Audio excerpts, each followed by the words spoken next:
Good afternoon everyone, welcome to worthwhile studies. तो आज 5 अप्रैल है 2025। तो चलिए आज के अपने करंट अफेयर शुरू करते हैं।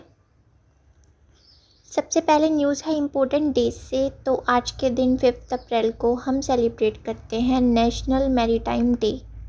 ठीक है, in honour of all the brave soldiers for their work. जितने भी ब्रेव सोल्जर्स हैं, तो सोल्जर्स ब्रेव ही होते हैं बल्कि, तो उनके काम के लिए, उनको ऑनर करने के लिए हम ये डे सेलिब्रेट करते हैं।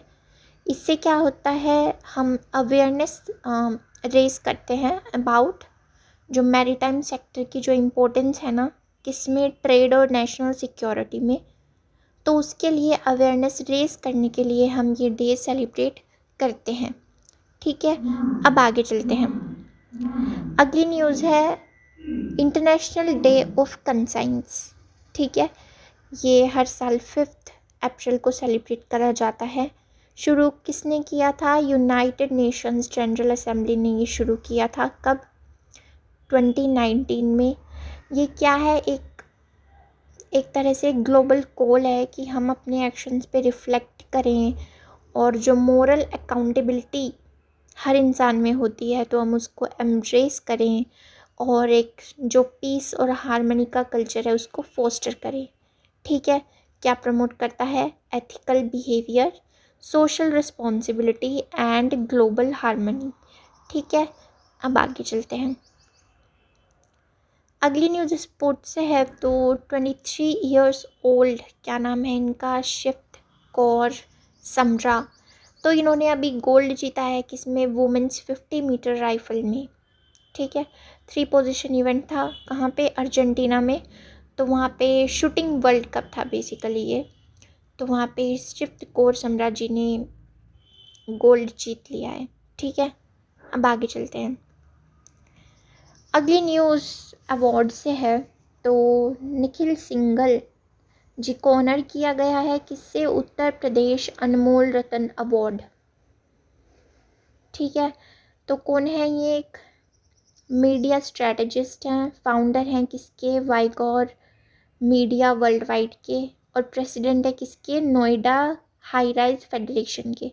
इतना तो याद ही मत रखो तुम, बस ये याद रखो कि उत्तर प्रदेश अनमोल रत्न अवार्ड किसको मिला है, तो वो निखिल सिंघल जी को मिला है। मुझे तो समझ नहीं आ रहा, उत्तर प्रदेश की अनमोल रत्न तो मैं हूँ, अवार्ड इन्हें मिला है। पर खैर चलो, हम अपनी करंट अफेयर्स पे बढ़ते हैं। तो ये जो अवार्ड है ये क्या हाईलाइट करता है कि जो उनकी रिमार्केबल एक जो उनकी जर्नी रही है ना, उनकी कंट्रीब्यूशन रहे हैं किसको? पब्लिक रिलेशंस इंडस्ट्री को, और उनके जो एग्जाम्पलरी लीडरशिप उनकी रही है किसमें? स्ट्रैटेजिक कम्युनिकेशन में। तो ये रिकॉग्निशन जो है ये उसको हाईलाइट करता है। ठीक है, अब आगे चलते हैं। अगली न्यूज़ अपॉइंटमेंट से है। तो इनका नाम है पूनम गुप्ता। ठीक है, इनको अपॉइंट किया गया है एज आरबीआई डिप्यूटी गवर्नर। ठीक है, तो ये मेंबर है prime ministers economic advisory council की, और सर्व भी कर रही हैं एज कन्वेनर एडवाइजरी काउंसिल की किसको? 16th फाइनेंस कमीशन को। ठीक है, और अभी आरबीआई डिप्यूटी गवर्नर भी बन चुकी हैं। चलो अब आगे चलते हैं। अगली न्यूज़ है, इनका नाम है एच शंकर जी। तो इन्होंने चार्ज लिया है एज सीपीसीएल मैनेजिंग डायरेक्टर।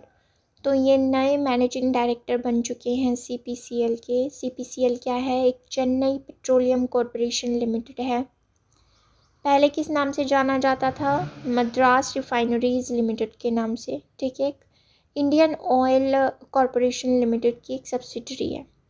ठीक है, तुम्हें बस ये याद रखना है, managing director H Shankar ji बन गए हैं। ठीक है, अब आगे चलते हैं। अगली न्यूज़ है, अभी 7th एडिशन हुआ है किसका? India Japan maritime affairs dialogue का। ठीक है, कहाँ पे हुआ है ये? टोक्यो में हुआ है, टोक्यो जापान में। ठीक है, तो तुम्हें पता ही लग रहा है India Japan maritime affairs dialogue है, तो इंडिया में होगा या जापान में होगा, तो इस वाला टोक्यो में हुआ है। ठीक है, जापान में।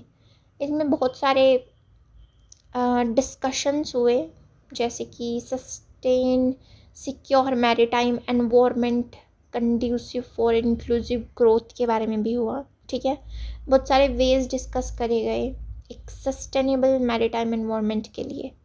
Okay, so that was all. Thank you. Subscribe our YouTube channel Worthwhile Studies for daily current affairs video, और हमारे टेलीग्राम चैनल को भी ज्वाइन कर लो। इन वीडियोस के PDF वहाँ पे आ जाते हैं, तुम वीडियोस देख के उन PDF से आसानी से रिवाइज कर सकते हो। जय हिंद।